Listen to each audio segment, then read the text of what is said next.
Hey guys, I am Game Advisor, and today we'll be going over 10 things I wish I knew before playing Scum. First up is that whenever you're creating your character, it's usually advantageous to go ahead and create a female character. The reason for this is primarily because of the fact that when you crouch down to use the restroom in this game, whenever you have to pee, you'll actually be crouching rather than standing up. That means that you won't be as big of a target and you won't have to stand up and expose yourself outside of a bush so that you don't get shot when simply going to the restroom. After that is that you want to use the SCUM Interactive Map. Now, to be fair, this is not something that is inside the game and is something that is actually through a third-party website, so do use it at your own risk. You can find things like gas stations for fuel, you can find food, you can find crafting materials, you can figure out where bunkers are, you can figure out all sorts of different information that you might want to know when playing the game, even vehicle spawns. When we were hunting for our first vehicle even, this pinpoints every single possible vehicle spawn so that you're not just looking through towns that don't even have them. Following that is that if the heartbeat sound is starting to annoy you or is just too loud for you to be able to hear things going on around you, you can actually turn on cardiophobia mode in your settings in order to make that sound not happen at all. I actually found out that my friend had this on for about 30 to 40 hours when I had turned it off personally right away, and he kept asking me how I heard gunshots that he wasn't hearing.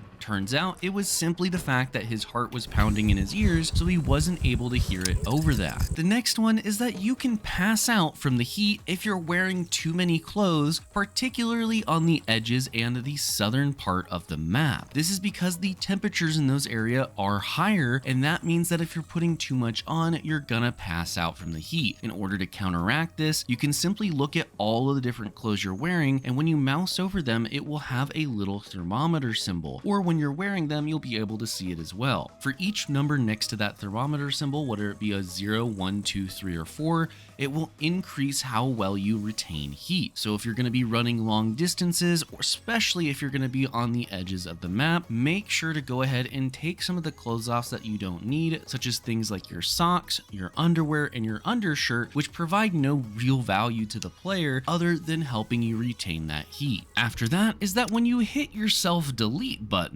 you'll actually lose some of your intelligence. This is incredibly important as there is no way to easily gain intelligence in Scum. There's a way to do it, but it's extremely difficult in an endgame activity. So personally, I would highly recommend finding a zombie or running into a tree to fall to your death so that you don't have to worry about this and you can instead keep all your intelligence, which is going to help you level all your skills faster. Following that is that many servers have Perma-Death turned on. In fact, all the default servers that the game comes with and even in your default sandbox solo mode, Perma-Death will be enabled. The way this is triggered is if you go more than a certain amount of negative money into debt. Now, the server that I play on, if you go negative $2,000 into debt, you lose your character. But every server is going to be a little bit different if you're playing on custom ones. The default number is $2,500, and as soon as you hit that threshold, you will have to delete your character and make a new one, losing all your progress for your different stats, such as strength and everything else, as well as your access to things like bases,